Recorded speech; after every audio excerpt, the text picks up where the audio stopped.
Hey, thanks for coming. Welcome to the Love Shack.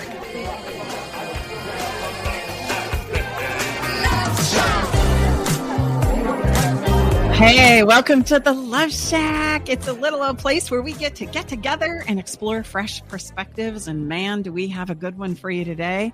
We're going to also eavesdrop on some juicy conversations and discover the things that really matter.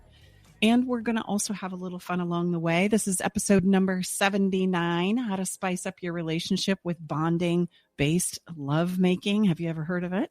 I have not, and it can be tough to keep the erotic spark alive in long-term relationships. Let's just be honest, especially when there are so many tasks and logistics that need our attention, or you're simply feeling distant from your lover. Yeah, oftentimes the topic of sex and intimacy can also bring up feelings of anxiety and dread, especially when our day-to-day interactions and connection with our partners have become strained and complicated.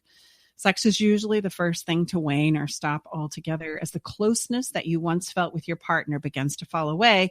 And we begin to make excuses, being that we're the human beings that we are, and keeping up with the new ways to say, honey, I'm sorry, not tonight, not feeling it. You know, that lots of jokes about having a headache, lots of jokes about not being ready or got to work or get up early, or I could go on and on there.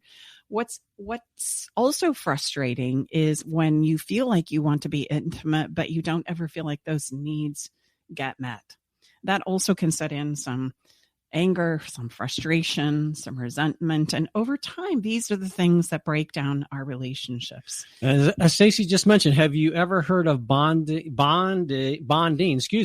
tongue-tied there, bonding based lovemaking? I have not, and I'm grateful that we have our guest that's going to help us understand that. It's a simple way to bring intimacy back in our relationships. Today in Love Shack, we're going to teach you how to get out of your own way so you can really connect and enjoy intimacy with your partner again. Mm-hmm. So in our restlessness, Tom and I, and our commitment to you, our listeners, we're always exploring new principles and wonderful people to bring into the Love Shack for you. And today we have Carolyn Hauser. She's the creator of Bonding Based Lovemaking.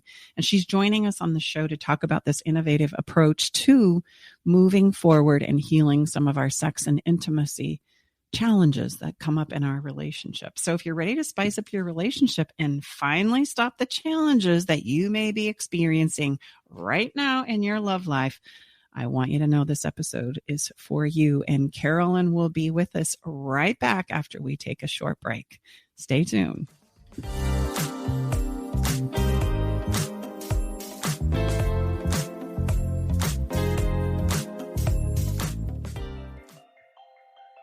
I met Stacey and Tom about 2 years ago. I was at a point in my relationship where I was ready to file for divorce. Not that I wanted to, but I just felt hopeless and helpless. I'd been through other counseling and coaching and didn't find any success.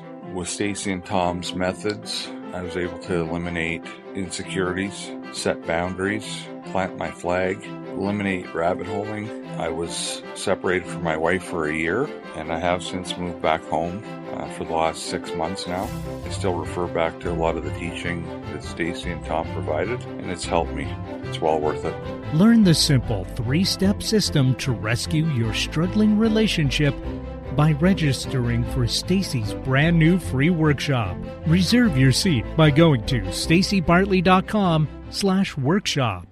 Are you ready to venture off the beaten path, expand your mind, raise your consciousness, and open your heart? Allow me to entice you with interviews with amazing souls from around the world. Indulge in history, mystery, science, and spirituality.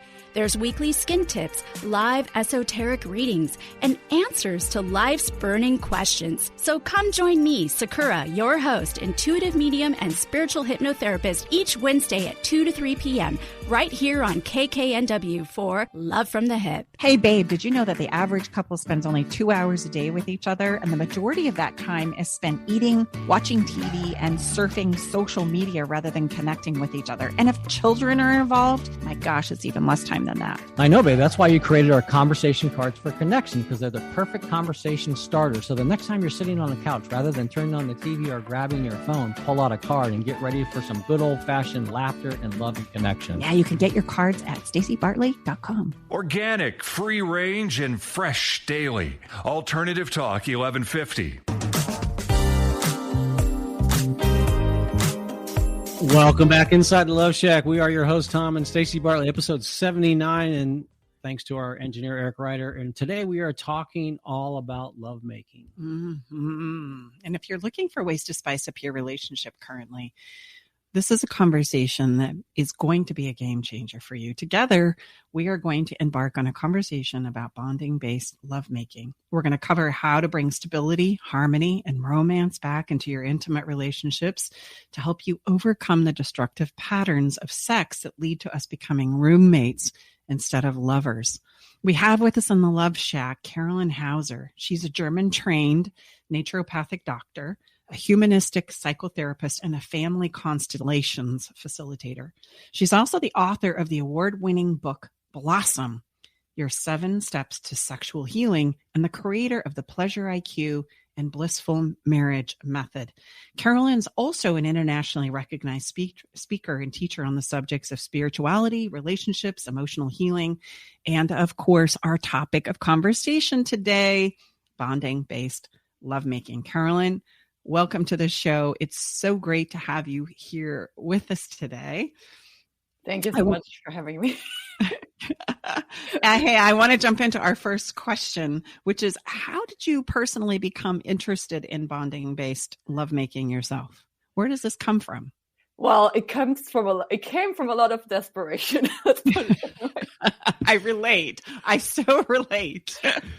I was not blessed with having very good relationships for a lot of my life, the first half of my life, and just struggled first with the relationship with myself and then with the relationship with men. And my second marriage, I was very committed to making that work, and we were just hitting bump after bump after bump. And a friend of mine handed me a book called Cupid's Poisoned Arrow that she had read, and she was in a marriage, but her marriage was still kind of good enough. She wasn't as desperate as I was at the time, because what the things that were suggested in the book are a little bit extreme. And so she just kind of like handed it to me and said, like, maybe you can try this.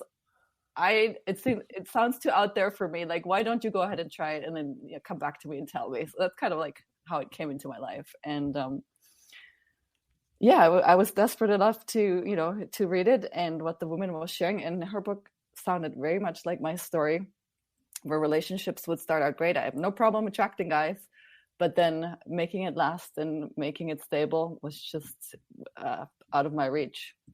I love it. And say the name of the book that inspired this for you one more time. Yeah, Cupid's Poisoned Arrow by Marnia Robinson is really the pioneer in this whole field.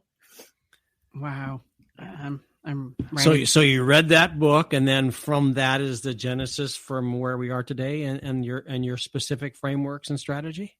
I mean, I had already been working as a family constellations facilitator, and I've worked as an energy healer, but my own relationships weren't working. And my husband at the time, once I introduced what was in the book, he couldn't get on the same page with me, so that relationship didn't last. But since then, I've been able to really create a lot more stability in my life, and it is due to what I learned from Marnia, and also have helped a lot of people bring intimacy and stability back to through their love lives. And we generally think that our problems are psychological or because of traumas, and there's obviously something to it.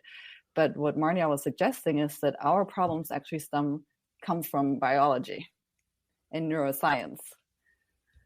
So tell us more about that. I believe wholeheartedly, by the way, I know that our problems around sex and our ability to talk about it and explore it, right, are age old. Historically, we have been forbidden to talk about such things, to explore such things. Even I bet you have this in your clinical practice as well, that when the topic of sex comes up, we all tend to clam up. Our clients tend to clam up, like, can we really talk about this? Is this really okay? Even though it's where we all come from sexually, right? None of us would be here without this wonderful vehicle called sex.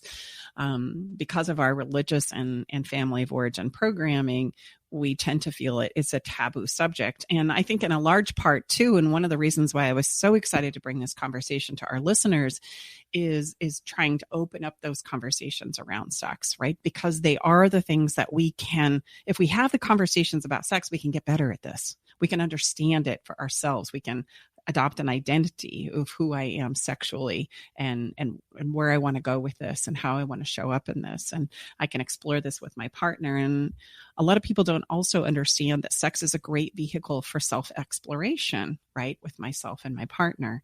And so one of the things that I was so excited about bringing you on is this idea, of course, of bonding-based lovemaking, because it is rooted in biology and neuroscience. So tell us a little bit about that. Yeah. So first of all, there's a lot of confusion when it comes to sex, what it is, what it's for, what it's not, and so forth. And the confusion is actually understandable and it's real. Because what we as human beings don't know is that we actually have 2 programs for lovemaking, right? We just know what we know. And that's just, making love the way that we know, in a sense, where that program biologically is connected to procreation, and that's where the problem starts. So when we have sex the regular way, meaning including orgasms, we're kind of like entering into a survival programs for our genes. So genetically speaking, our genes really want us to mate with as many people as possible so that our species survives, right? It's not interested in the survival of the union, in a sense, between men and women. It drives us to getting bored with each other and to finding novel interests more stimulating and so forth. And it does that by using dopamine. Dopamine is a very, very highly addictive neurochemical. And so nature was very clever. It connected making babies with something like a cocaine high, basically. Right. Then, we laugh about it, but if you look at it I'm not a brain scientist, but there are brain scientists who actually have looked at this and have done brain scans on people taking heroin or taking cocaine and people having orgasms. And it's the same exact thing on a brain scan. Like it shows up and it impacts us the same way. So imagine you just took a whole dose of cocaine. And if you have, what that feels like, and you also know what it feels like right after and coming down off of it. Right. And so that's where the problem starts. When we have an event in our brain that is so intense, neurochemically speaking, it shifts our perception of each other. And it makes it so that over time, instead of being in love and having the honeymoon feelings that we have because something is new, we start seeing all the faults. And then, all the negativity starts creeping in and we close down and we don't feel attracted anymore. And it all goes downhill from there. Mm-hmm. Now, the good news is, there is a second program that we just don't know about, and it has to do with oxytocin, activating oxytocin, and a bonding program, which is also a survival program. So it has very strong pleasure rewards, just like nature rewards us for making babies. It also rewards us for deeply bonding with like a mother to a child. For a mother, it's very pleasurable to be bonded to the baby, and nature made it so that the mother would actually take care of the baby and not just drop it and leave it optimally, right? Mm-hmm. Mm-hmm. Yes, absolutely. Absolutely. And I love this distinction in my work and in my conversations with my clients. We're talking about the physical attributes, right? And the emotional, spiritual attributes that we all have as human beings. So the act of having sex would be the release of dopamine, arriving at orgasm. And the oxytocin that we experience would be more of what drives the emotional bonding piece, the spiritual piece, the deeper pieces that we have inside of ourselves. I refer to this as our human navigation system. And I totally agree with you, Carolyn. We don't talk about this enough, right? We talk about life through the lens of the physical, I suppose, because that's what makes sense to us, right? That's what we see and can measure and test, etc. Stay with us. We'll be right back. Navigating the silent, complex moments of separation or your partner's need for space can feel like walking through a maze without a map. If this sounds familiar, know that you are not alone. This journey, filled with uncertainties and introspection, requires a gentle, understanding guide. Hey, I'm Brooke from Love Shack Live. We see you, and more importantly, we get it. That's why we created the Separation Support Bundle. A collection of resources designed to not just guide you through separation, but to offer comfort and clarity during these times. Our separation guide offers insights and support to help make sense of your emotions and the process of separation. And for those moments when words escape you, our guide on 10 texts to send when navigating space provides thoughtful prompts to help communicate with compassion, plus a soothing separation meditation to help ease the overwhelming moments. Because sometimes all we need is a starting point or a way to start feeling okay again. Remember, you don't have to journey through these complexities of separation alone. Our separation support bundle is here to accompany you, guiding you towards healing, understanding, and most importantly, the renewed sense of self. Visit stacybartley.com/bundle today to access your free separation support bundle. At Love Shack Live, we're all about exploring the real stuff that relationships bring, the good and the challenging. So let's tackle this together, because even in the hardest times, there's hope, growth, and yes, even love to be found. So, and just, I don't want to be rude, but just to interrupt you, bonding based lovemaking is a physical way of having sex. It's just a very, very completely different way that none of us has done before. It's not having sex without an orgasm, it's just having sex in a very different way. yeah. So tell us about it. Tell us about what, so we can start understanding this. Yeah. How graphic do you want me to get? Well, I just remind you that it needs to be radio friendly. So, which means we have to speak scientifically about body parts and in processes. a biological sense. So. Yeah. I'm thinking of the listener out there who's saying, okay, yes. tell me about this and tell me how it works and why I would even want to embark on it. So maybe let's start and dive a little deeper there. Like, why would I even want to entertain the idea of bringing this into my relationship, and what does it look like? I don't even know if I'm on board yet. Oh yeah. So the only reason why this would make sense to you and why I would suggest you embark on this is if you have a lot of friction in your relationship, if the honeymoon feelings have gone away, if you feel disconnected, and if you want to have the honeymoon feelings back, and if you want to have honeymoon feelings every day, and if you want to know how to produce them, then I would suggest listening, Like if you want to feel the way that you felt when you first met, then, because there is a way to learn to navigate your own biochemistry and your own biology that will feel very, very pleasurable after a short amount of time of being confused, Yeah. And it still is physical lovemaking, just way, way slower, in a way where it's not so much about genital friction, but really connecting an energy. And the more you use their specific bonding cues, like breathing together and looking into each other's eyes, and a lot of it has to do with your intention, because the subconscious is very clever and it goes by energy. So when the subconscious feels like your partner is coming towards you just wanting something, so oftentimes in sex we get touched because somebody wants something from us. Somebody wants to have sex with us, and therefore they're touching us to turn us on or something like that. So the perception in the subconscious is like, oh, somebody just wants something from me. Mm-hmm. And kind of what makes the bonding based lovemaking and the oxytocin flow is learning to give through it to each other physically, emotionally, and energetically. And it's just a matter of practicing what that feels like and looks like. And when that happens, when you start getting touched in a way where your subconscious feels like you're being given to, then your whole subconscious relaxes, and then the oxytocin starts flowing. So in a sense, it's really learning to make love in a very, very, very, very relaxed way, which for guys is like, oh, how, like what? Right? Because you're so used to having to do something to be able to perform and all of that all falls away. And it's a little bit of a for my clients in the beginning, it's like very confusing, to how to do that, because they're, they think they have to have certain functions functioning. Yes. Right? So. Well, I would agree with you that there's a tremendous amount of performance anxiety, especially for the male side of the equation, right? Which leads to a lot of EDT, and for understandable reasons. Why do we carry the responsibility? And I'm supposed to step into this situation with my partner and be Don Juan and know how to not only please her, but please myself somehow in the process. There's a lot of responsibility to carry. And let's be honest, as women, typically, especially in our culture and our society, we're not very adept at knowing even what it is we like. Or if we do, we don't feel like we can communicate that to our lovers. So we really kind of set the male up for saying, okay, figure out how to love me and rock my world and be romantic and pleasure yourself. And then, gosh, if you can't do that, who's banging on who, right?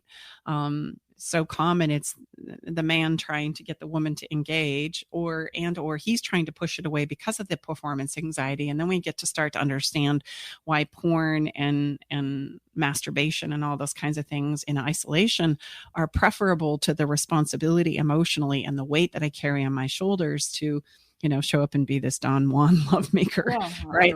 And risk to be rejected all the time, right? Yes. I mean, that's a lot to ask. What do you have to say about that? No, and I would just, ask Carolyn. So I like where you're going. So I would sense from what you just described that trust is a very important part of this newly learned framework and process. What you just described, right? Yes, and also as your brain relaxes and as you do the physical bonding behaviors, you are going to start feeling more secure and you're going to feel more trust. So we basically, in early development and early child development, we develop either a secure attachment style or an anxious or an avoidant. Ideally, a baby gets really well taken care of and feels securely attached and has the oxytocin bond with the mom. For a lot of us, that doesn't happen because, mom had to go to work or whatever, other siblings, it doesn't have to be abuse all the time, but obviously abuse also and neglect. And so when we as adults then start using these same pathways in our brain, it is really a healing experience of getting what we didn't get as a baby, right? So it goes really all the way back to, and so when our brain and our nervous system starts receiving those things, and even better if you had it as a child, this will be much easier for you than if you didn't have it as a child. You will automatically have an experience of trust just based on your physiological response to each other. Meaning that feels familiar, right? If I come from a place where I had some secure bonding with my family of origin, with my parents, right? Mm-hmm. When I feel it again, I go, oh, that's it, right? That's what makes me feel safe and secure, etc. And I mean, we talk about subconsciously, mainly like these programs are very deeply subconsciously ingrained. So when we get attention that is loving and comforting, instead of somebody wanting something from us, our nervous system or our subconscious mind reads that as safety. So subconsciously we start trusting each other, because right now we're not trusting each other subconsciously, because subconsciously it feels like you're just wanting something from me all the time. Mm-hmm. Yeah, and that's a huge problem, especially as it relates to long-lasting relationships, for sure, where I feel like there's always more that you want, more that I have to give in order to make this work, and we all become emotionally exhausted, right? We run out of emotional gas there. And with bonding-based lovemaking, because of the physical experience and because of your feeling of really getting your needs met, all of a sudden your entire, it can really transform your entire life in the way that you feel about yourself, because you're living a physical experience of there not being any lack, like total fulfillment. Well, you're causing me to reflect back. When relationships first start, there's a place where we have that experience, typically, where I say, oh gosh, you really get me, or you really understand me, and I've never been able to share this with anyone before, right? That's kind of the cue of, gosh, I've never been able to relax into this before. And then we start to build this life together, and we fast forward even 5 years, right? And then we start to realize, I'm starting to feel unsafe. I'm starting to feel insecure. Tell us a little bit about what you know from the neuroscience and the dopamine, oxytocin, et cetera, as to why that's typically the case. Why is it that we start out in this place where I'm like, oh gosh, you really get me, and sex is typically easy and exciting and thrilling. And then we move into this place as we start to build a family and a life together. It moves into a place of like, oh, honey, not tonight, just not feeling it. Or like you said, I feel like I just don't have it to give. I think a lot of females feel that way. Like, I just don't have it to give, right? Can you do something else? Yeah. So the scientific term for what you were describing is it's called habituation.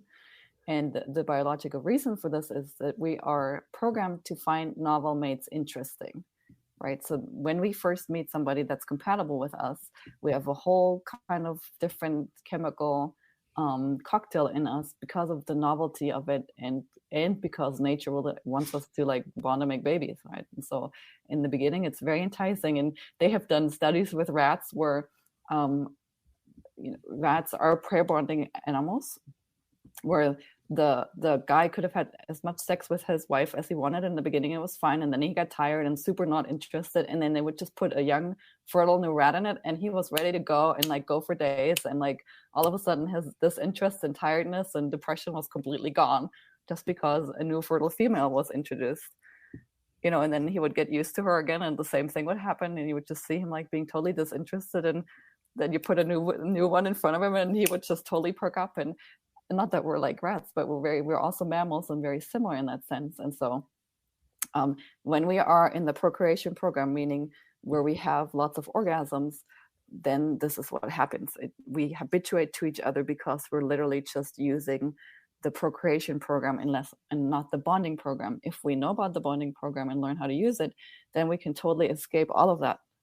Mm-hmm. Or if we've fallen trapped to it, and if you're hearing this for the first time and you're like, oh my God, this is what's happening to us, it doesn't take very long to shift into this other program and learn it. It's really just a skill in a sense, and getting some help with the subconscious childhood wounds so that your traumas don't get into the way, in a sense. If you were a child that didn't have safe bonding as a child, there might be some resistance. That's part of it also, why you might have recreated an adult relationship where you're not getting it, right? But all of that can be healed, that's the good news. Yes. Well, I see very, very much so in the work that I've done over many years with hundreds of couples from around the world, that we have the ability, and I'm sure this has to do with our energetic, natural intelligence of being a human being. We recreate do-overs to help us understand and heal from things that we've come from in our past, which is why it is we tend to replicate things that are unresolved or unhealed inside of ourselves. And I don't know of a greater growth vehicle than relationships, right? That is the personal growth vehicle that does spectacular things to help us see ourselves and to understand ourselves and to work some of those things out, right? We will do things in relationship that we won't do anywhere else in our lives, for others and for ourselves. And I can see that what you're saying would be the greatest place where we could come in and we could kind of address some of these attachment issues that thank goodness we have so much wonderful research, et cetera, to help us understand more about why it is that we're doing what we're doing, instead of feeling crazy, instead of feeling like I'm losing my mind, right? On both sides, whether I'm saying I can't get my sexual needs met emotionally, or I just feel like I don't have anything to give in the tank, that can be a very, very difficult place for either side to be in. Mm-hmm. Yeah. So I love this idea of where we get to come together and we get to practice bonding together. Do you find that couples who stepped into this originally, is there some resistance? Is there a lot of resistance to this? Yeah, I mean, some more than others, because it is like really putting your love life on a diet. Like, if you want to gain more muscle, you need to go to the gym 5 days a week, right? If you want to have this amazing energy and your body's like feeling really alive, we do make love on a schedule, in a sense, but it's actually very freeing. And in reality, it's very freeing once you can allow it, because you will know, you're not having to guess when you're getting some. This is just what you do, and you do it to. My belief really much is that a lot of people that get married, they really want a sacred union. They want something special, and they think by getting married and having that one day that's what happens, and it doesn't, right? We don't have the tools. And I believe that bonding based lovemaking is the practice to actually have a sacred union. It's built every day. It's kind of like forged, through the energy and the connection every day, every single day. So wait a minute. You said something that I don't think we've touched on right now, which is, okay, it's a schedule. And I can almost hear my listeners going, wait a minute, that's not romantic. Come on. Well, right? I think that what I need is romance. That's what I'm thinking I need. Yeah. So tell us a little bit about the schedule and how that works. So I'll just tell you what my life looks like, right? And so generally we wake up and we cuddle for like at least a half an hour, and then generally we also cuddle for at least an hour in the evenings. And then generally every other day we make love also. And then generally once a week we have like 2 or 3 hours where we make love. So we make love a lot and we connect a lot, and it's awesome. And it makes it so that we're very stable. We're very in sync.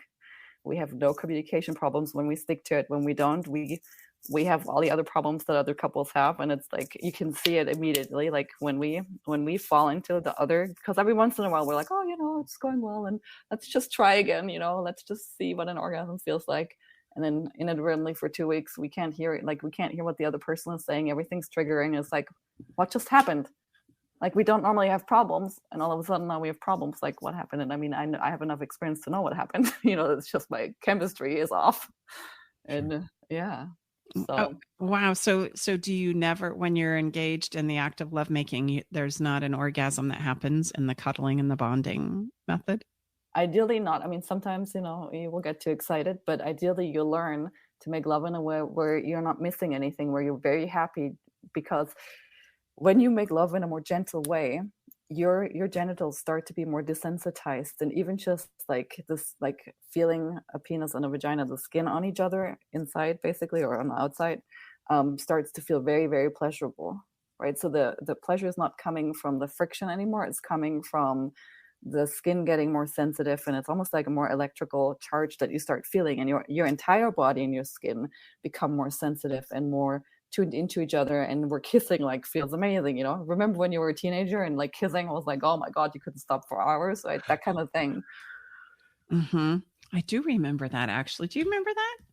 I've always been a big kisser. I mean, what you've just described, Carolyn, I mean, the greatest definition that I've ever heard of intimacy is into me, you see. And so your definition right there is, to me, that's the greatest, truly experience, not definition, but experience of what intimacy is, the all of me into you and the all of you into me. Yeah. Right. I mean, come on. And it's really an experience of oneness, that you could just have, where it's easy to have it and be on the same page and really feel because we're using the bonding chemicals, you really feel like a unit that's, and you become, in a sense, very indestructible as a unit, Mm-hmm. Because of the bonding aspects of it, Mm-hmm. right? Mm-hmm. Well, you're validating my I've threatened to write an article, and you're Tell validating. me, what is the article? Well, I mean, it's how this old fart makes love to his wife all night long. And I'll keep it radio friendly, but I mean, if the skin is the largest organ on the body, right, and you're our scientist here, then the more skin I would sense that we can, bondingly and safely press upon and integrate with our partner, well, my goodness. I mean, talk about pheromones and bioscience and all kinds of wonderful things is happening. Well, that's a very common practice with Stacy and I. I mean, my gosh. Yeah. I mean, we, in just looking at our own life, we've stepped into this very naturally. And I'm contrasting right now. If I'm hesitating, it's just because my little wheels are spinning here for our listeners. Like, okay, wow. I would say very much so on the front side when Tom and I came together. The objective is and tends to be, reaching orgasm. Like that's that, and then we go, okay, we're done. And very, very quickly, and I'd never done this in my previous relationships before. It was completely intuitive. We ended up sleeping naked. And I've never done that before in any previous relationship, but I had this longing to do that with Tom so that we could like sync up. And, now more than a decade later, I look so forward to that every single night. Like it's the completion to my day. And I know that regardless of what's gone down in the day or what I've had to face, that wonderful place that I get to look forward to is stepping into my bed and we call it like syncing up. And we get to take our bodies and just kind of cuddle for a minute, and we'll talk about the endings of the day. But there's a very specific position that he puts his arm around me and I hook my foot on his leg, and it's just like, everything is right.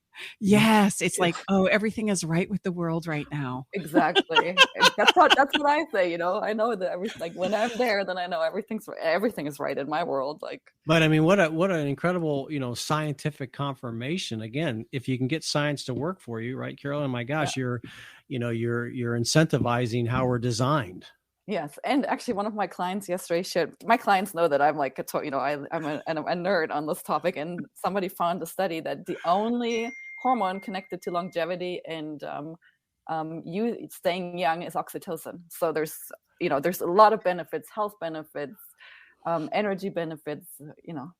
Yeah. Oh, wow. Go So on and on. we could get younger by having more oxytocin in our lives, right? Oh, what sold me actually was I saw a video of Marnia when she was already in her 50s or 60s, and she looked like a 19-year-old, and I was like, I need what she has. Like, she was glowing and like, oh my God, like. Yeah. Well, so as we kind of get ready to wrap up our conversation, we could talk about hours. I'm fascinating about this. I do want to give our listeners some places where, okay, if you want to explore this, right? If you want to try this on in your relationship, if you want to take the next step, could we give them like 1, 2, 3 steps to get started? Like, how do I start doing this in my relationship?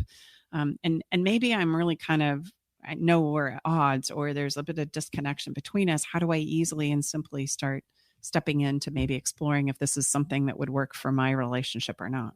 Yeah, I definitely think, start reading the book. Like, that's where it starts, because you need to have a lot of scientific proof in order to kind of, when it gets to not, stopping yourself or weaning yourself of having orgasms, your unconscious mind will want to say things like, oh, it's probably not that bad, and it won't matter. And if you don't have the scientific knowledge, really, like, the book is a compilation of a lot of arguments for bonding-based lovemaking, so it really helps having that under your belt before you try it. And then in the book, Marnia has actually put together a 21-day kind of, she calls it the ecstatic exchanges. If you want to try this by yourself, I do not recommend trying this by yourself because of the subconscious stuff that's connected to all of that. So ideally, read the book, see if it makes sense. If you really want to help, find somebody like me. I do have a free training on my website that people can also go through just to get a little bit more of, how it would look like working with me. And I think you'll do yourself a favor by getting somebody to help you with this.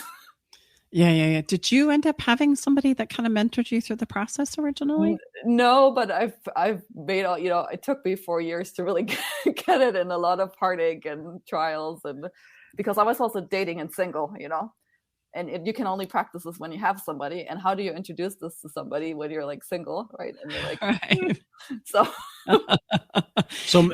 how about this? How about, what do you find, that is usually, with one or the other? I would imagine, when a couple comes to you, husband, wife, partners come to you, what are usually the common objections, that people are, even though maybe with the scientific research and evidence, Yeah. what is it? Because they don't think it's possible what you're describing, to have this euphoric kind of reset, if you will. Yeah, that, and then a lot of it, a lot of women have autoimmune stuff and think that, people think that they don't want sex because of their libido, and the libido is connected to the procreation-based program. So once you get out of that, your body will start wanting and start responding and getting juicy again on its own, but so oftentimes it's hormonal issues, and people don't think that would, because they're older or have had babies or whatnot, they don't think that it could be any different, like physically, So that's, and I'm a naturopathic doctor, so I have a lot of experience with helping, people naturally bring the hormones back in balance. And for men too, a lot of men struggle with, they think they have low testosterone, and yes, but for bonding-based lovemaking, you don't need to have more testosterone. It's you need testosterone for the procreation program, but not for the bonding necessarily. So. You bring up a really great point. And I'm really pretty passionate about not allowing this part of our lives to kind of, just get set aside. And I think so many of us women think, oh, all right, good, we're done with that, right? Now that we've had the kids and we're approaching 60 and I'm through menopause, we don't have to worry about any of that. And our intimate lives sexually kind of get put to the side. Yeah. And I think that we miss out on a lot of opportunity there, for rejuvenation, for longevity, for brain health, for emotional health, right? There's a lot of things that we don't realize we're kind of setting to the side. And yeah, in my opinion, it's like setting you can have paradise on earth, and you're like, oh, I don't need that, Yeah. That's not for me. I don't need that. I'm 60 now. We're just going to ride into the sunset. Well, I'm 50 I was just now. going to ask, Carolyn, are you able to, like you say, as you get, cross over the age barrier of 60, is that a place where, you can help, someone that steps in with you, because again, I have no interest in that, and for those of our children that are listening, please plug your ears. No, just kidding. But, that's to me, that's just a bunch of junk. But I'm sure, we see out there in society, you don't have the drive. No, maybe not, but it doesn't, I always say, don't confuse performance with pleasure. Come on, you may not have the same sperm count, for heaven's sakes, but it still doesn't lessen my drive for the pleasure and the connection, connection. Yes. The intimacy, to me, everybody that comes, the men and women, they think that sex is the way to connecting. And yes, it is when you do it in the right way. We've just not been taught to connect in a way that feels actually super fulfilling physically and emotionally and spiritually. And men and women, what they truly want is connection, Mm-hmm. Mm-hmm. Which is so true. It's not really about the sex or the orgasm. It's more about this deeper place, but I just don't know how to get there. I don't know how to access that. Yeah. And so tell us your routine again one more time so that we can kind of wrap our heads around it. Like, I love the cuddling part, right? And when couples come to you to start this, are you just inviting them to like sit on the couch and cuddle or in a place where they can be close? Okay. All right. So back it up. Step one. Okay. I read the book. And when we talk about read the book, it's Cupid's Poison Arrow. Okay. That's the book. And give us the author one more time. Marnia Robinson. Okay. So I've read the book and I'm like, okay. And the book is going to give me like the outline, step 1, 2, 3, 4, 5. Yeah. And then when you work with us, we work on your subconscious, the energy work that I'm trained in. And I have a whole team that I've trained in. It's called Family Constellation, and it helps with shifting these subconscious programs around our attachment styles. So if there's any wounding or trauma from you as a child that would not let you move forward into the bonding, because in your brain that's not safe, we know how to do that. We know how to basically do do the healing to reverse that, so that your subconscious actually allows you to move into that. And then we also have a community. It's because this is so new, it's super helpful to be with other couples that are figuring this out and trying this out. And for a lot of people, like, they have kids and jobs, and how do you integrate it? So part of how you'll be able to have a schedule like mine, where you have lots of time in the morning, lots of time in the evening, and then throughout the week, actually, it comes from helping your subconscious release any kind of survival programs that make it so that you think subconsciously that you have to work hard to survive, right? Because our time management has a lot to do with what we think we have to do subconsciously. If in our family you had to work hard and struggle and there was no fun, you're going to repeat it. You're just going to become a workaholic because that's the only thing that feels safe. So a lot of what we do with our clients is to help them reprogram all of that stuff so that it can become safer and safer in their subconscious for them to actually work less and have more time. And they can see, they actually start making more money in less time, and all of a sudden their brains figure it out, but it's a transition. It takes, we work with people for a year to transition all of this. Mm. Wow. And so, and when you think about a year, you might go, wow, that's a long time, but let's think about how many years maybe we've struggled with this. Yep. Right. Yeah. Well, so you're a year, like, okay, you're bumping up against the very fundamental, like you had said. Exactly. Some of these attachment styles come from when we're very, very small. So we're talking many, many years of this, programming that gets deepened and deepened and confirmed. And now you have this bonding based, process that it's challenging everything in our fiber, Exactly. What? Come on, man. Like get back to reality. Mm-hmm, mm-hmm. Yep. So. Yeah. And your energy work, the energy work that you do is helping us kind of shift our energy a bit so that we can kind of step into this. Exactly. And deal with the head screaming. Yeah. Exactly. And then having the other people in the community also helps, and seeing it and getting reassurance and creating new experiences for yourself where you're confirming that this is actually safe and other people do it and it's safe for them. They're not starving. They're not Right.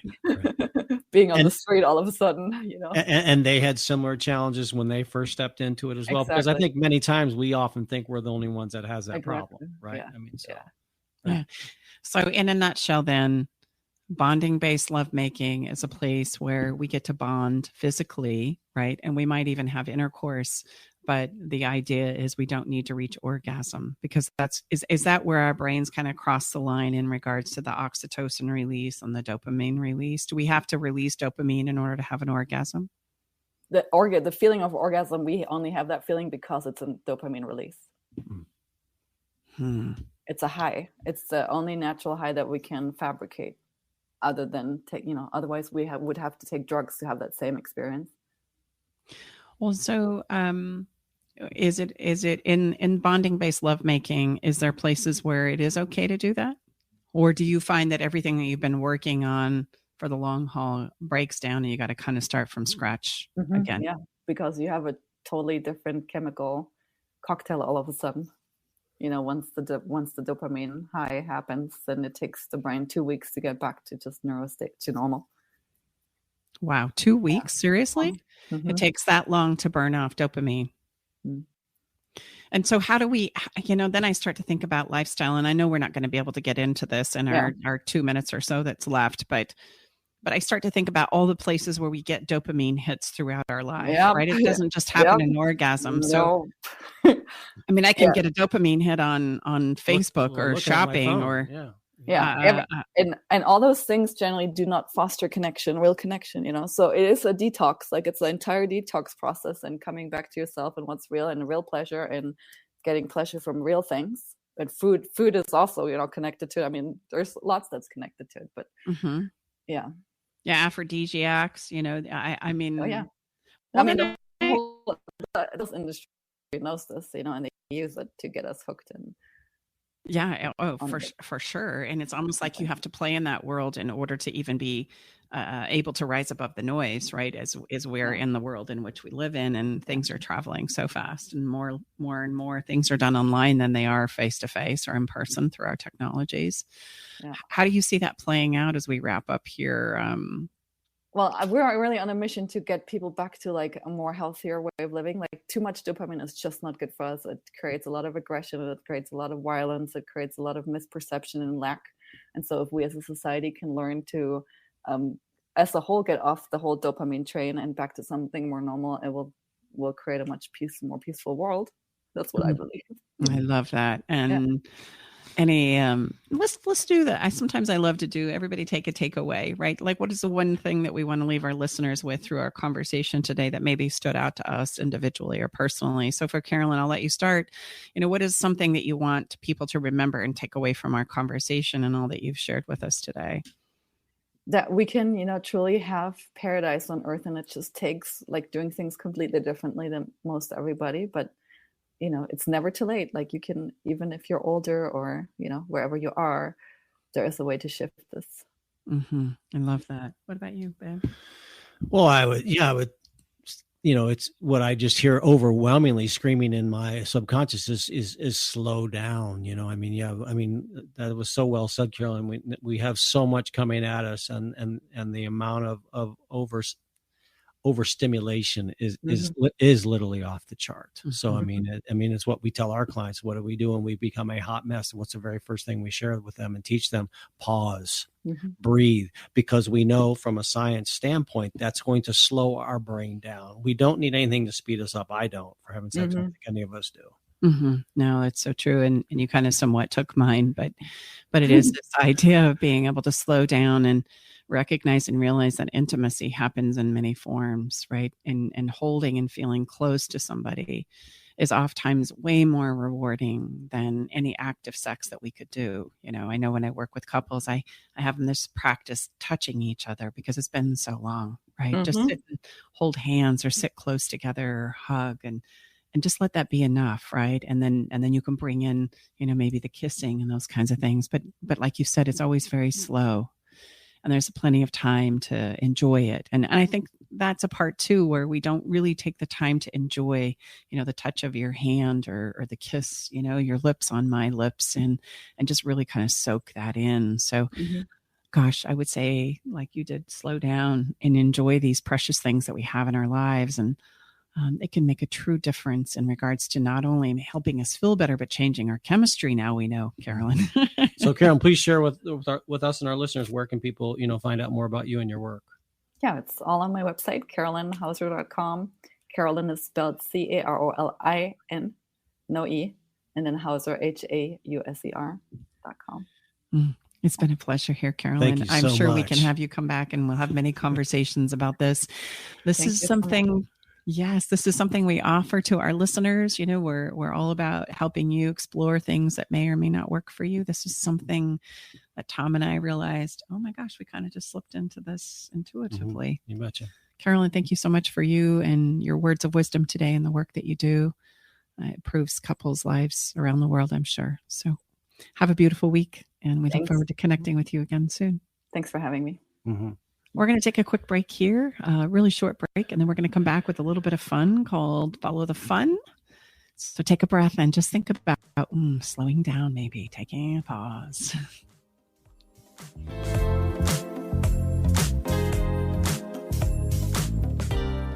Hi, I'm Stacey Bartley, the author of my new book, Feeling Like Marriage is Dead, a divorce mediator's guide to ensuring a lifetime of love. In this book, I integrate a no-nonsense grip on reality with a compassionate understanding of human behavior to provide you with a systemic approach to marital bliss that is easy to understand and implement in your life. Read this book to find out how to make marital magic happen, and you can do that by going to lifetimeoflove.me. Again, that's lifetimeoflove.me. On the path to good health and well-being, Alternative Talk 1150 is the station for you. Welcome back inside the Love Shack. Tom and Stacey Bartley. Time for a little bit of fun. What's the fun, Mrs. Bartley? Yeah. Before we step into the fun, babe, I really want to give a shout out to our listeners. Like, if you need help and support with this, right, then now would be the time to do that. If you're feeling inspired by our conversation, or you're feeling like you need help to even have this conversation or step into exploring these kinds of things, this is what we do. Yeah, I would say the greatest thing that we know is people wait too long. If I had to tell you how many times people said, I wish I wouldn't have waited too long. And I just would also like to share with you, raising your hand for help in a relationship does not mean the relationship is over. Rather, it's the very best thing you can do to take your next best step for you to understand how you and your relationship to get better. Mm-hmm. Exactly. If you know that you're wanting to face some of these challenges, maybe it's not, horrible, but you know that you want to improve it even. Or if you know that you're on the brink of things, making some significant changes, you can feel it coming. These are places where, gosh, it's okay to raise our hands and get some help and support with that. So as we step into a bit of Follow the Fun today, I wanted to impress upon you that demonstrating your affection creates feelings of intimacy and romance as well. And what do I mean by that? This demonstration of affection means you get to pause for a moment. We've been talking a lot about that. And maybe appreciate somebody in your life. Hey, as they're walking out the door to say goodbye, I just want you to know I really appreciate you taking out the trash or fold the laundry, or I just really appreciate you taking care of the kids. That really means a lot to me. And I noticed. And yes, those things translate and make a huge difference in our lives. Or a passionate kiss, not a kiss like a little bit on the cheek or whatever as someone turns their head. No, just take that extra couple seconds. Literally, we just got through with Carolyn. All these things cannot be underestimated. But sometimes Stacey will literally stop me because I'm kind of a lot of times in a hurry, and stop me and say, no, that didn't work. And take a few extra moments, and please, I need a real kiss. Plant one on me, baby. Slow it down a little bit. Or, something that Tom is also good at, in this demonstration of affection is he'll buy me little things. He'll pick up a pack of gum, for etc., because he knows I love this specific brand, and this specific flavor, and he'll just slip it on the counter. And I think, oh, you've thought of me today, and you remember, and and so gifts, or the ideas of gifts in this demonstration of affection, don't have to be big things either. They can be really little simple things that you just kind of slide in there. And I'm thinking, or a note, just a little note. and something authentic and genuine and heartfelt that you can maybe where your partner's going to see it. Like Stacy, sometimes I place one on the mirror, and I've left before I know she has gotten up, or somewhere in his or her car, or somewhere in the kitchen. I mean, again, we're talking microseconds here, but way, way powerful demonstrations of our appreciation and love for our partner. Mm-hmm. And this is a big one. And this one came up with some of my clients this week where he says, honey, I don't like weddings. And as family and friends have gotten married here over the last year or so, I've refused to go with you. But we have a family wedding coming up. And you know what? I'm going to go and we're going to have a great time. Like, you're going to see me show up in a way I never had before. And it was cute for me to watch. His wife was like, oh man, what does this look like? This is a whole new version of you. And what we're getting at here is even saying, hey, I'm going to go and do something that I know my partner loves to do. And I'm going to show up in a way that isn't like, how soon can we get this over with? How soon can we leave? This is so stupid. This is just horrible. I can't wait to get out of here. No. If you were to turn that around with a little bit of time and a pause, how could you contribute to the experience and allow your partner to really enjoy it? You may not be enjoying it, but what could you contribute to make and help them enjoy it as well? And babe, you're really good at that. I know that I drag you out to a lot of things and you do a really great job of just kind of rolling with it. So as we do every single episode, if you've been listening, and thank you if you have, we always have, what are you feeling? Because we love music, because music touches us emotionally, touches to the feeling side. So what are we feeling this week? Well, I mean, the only appropriate have this song. I know. And actually, this song was a reminder to me from my wonderful engineer, Eric Ryder, that's behind the scenes right now. Eric, there was an episode that we did quite some time ago where you said, hey, I don't know why you didn't think of Sexual Healing by Marvin Gaye. And so when we had the conversation about, love-based bonding, I thought, oh, it's sexual healing, baby. That's what we all need. And so that's our song this week. Sexual healing is available to us all. Sexual healing is something that we can step into however we choose to. Bonding based lovemaking is just one option for that. But I love how he says, I can't hold it much longer, right? It makes me stronger. It makes me feel so fine. So, you can listen to this song along with all of our songs from each and every episode on our website. It's been a pleasure to be here with you this week, as it is always. We hope that you've taken something away from our conversation today, something to give you to think about, something to get you to feel. Come on back next week. And if this episode has helped you or you feel inspired to pass it along, please do so. We're Tom and Stacy Bartley, hosts of Love Shack, along with our wonderful engineer, Eric Ryder. Thank you so much for being here with us today. We will see you same time, same place next week. Thanks again. Bye-bye for now.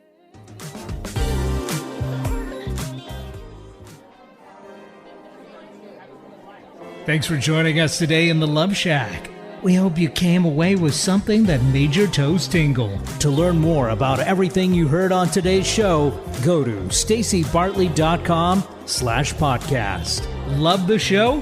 Help us spread the love by sharing the show with others. Okay, everybody, time to go. We got to close the doors to the Love Shack for this week. You don't have to go home, but you can't stay here. Come back next week, though, and join us for another edition of Love Shack Live with Tom and Stacy Bartley.